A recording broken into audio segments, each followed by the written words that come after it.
صاحب الفضيلة فضيلة الشيخ صبري السوهاجي رئيس لجنة الفتوى بالأزهر الشريف كلمة عنه نيابة عنه الشيخ مرعي صاحب الفضيلة الشيخ مرعي أكرمه الله. نستمع إلى كلمته الآن. أعوذ بالله من الشيطان الرجيم. بسم الله الرحمن الرحيم. نحمد الله سبحانه وتعالى ونستهديه ونعوذ بالله من شرور أنفسنا ومن سيئات أعمالنا.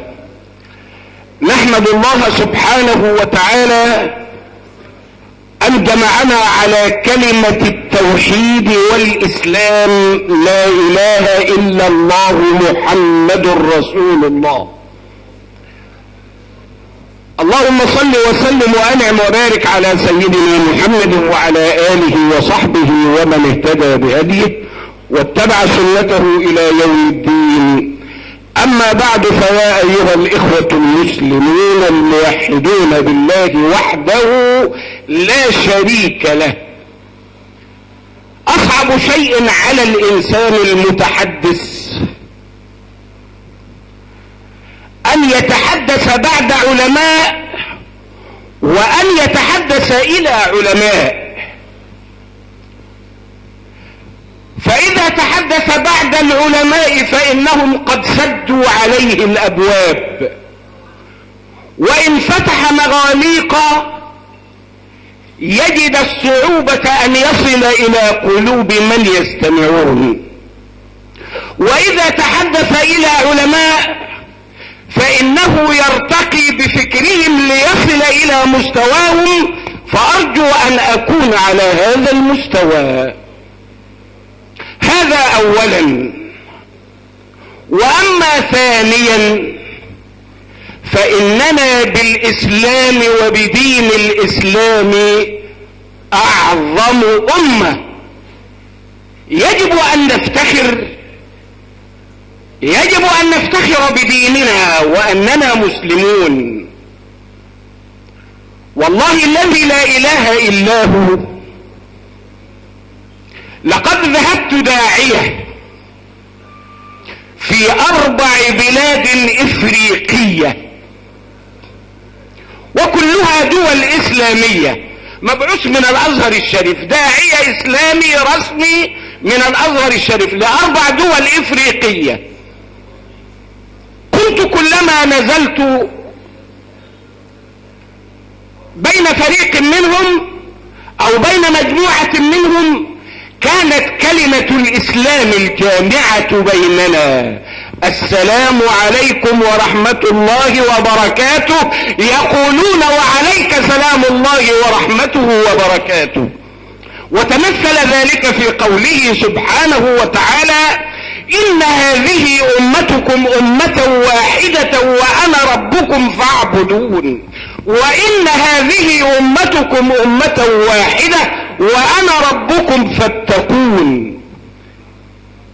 ولكلا الآيتين معنى جميلا ومغزى نبيلا تضيفه كل واحدة لكمال وتمام الدين الإسلامي الذي يجب أن نتوحد عليه وأن نوحد صف الإسلام عليه، نتوحد صفا واحدا في وجه الظلم ووجه الباطل.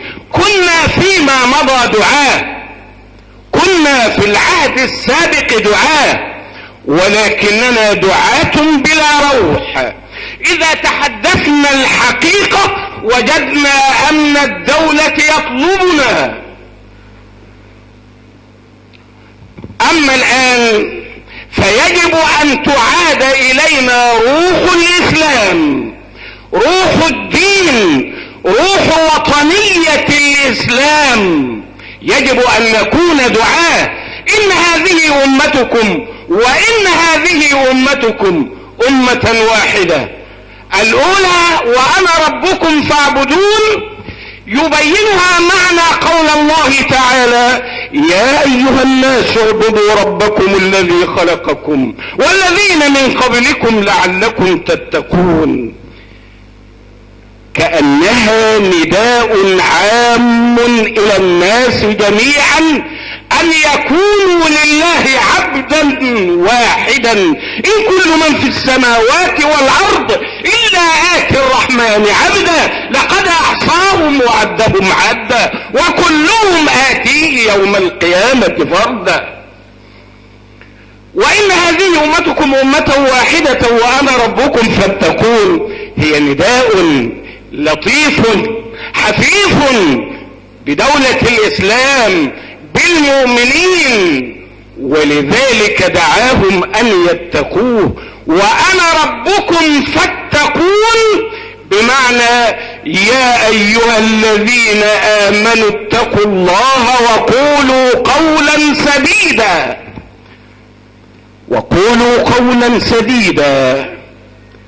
وهنا أريد أن أصل إلى ما أريد من هدف وعمل، وهو أن نقول جميعا قولا سديدا في أن نميز بين من يريد أن نكون مسلمين وبين من يطبق علينا شرع الله سبحانه وتعالى. أحسن الاختيار يا مسلم، أحسن الاختيار يا أمة، فلنختار رجلا يأمرنا بعبادة الله ويطبق علينا شرع الله، وما أجمل أن يطبق فينا شرع الله سبحانه وتعالى.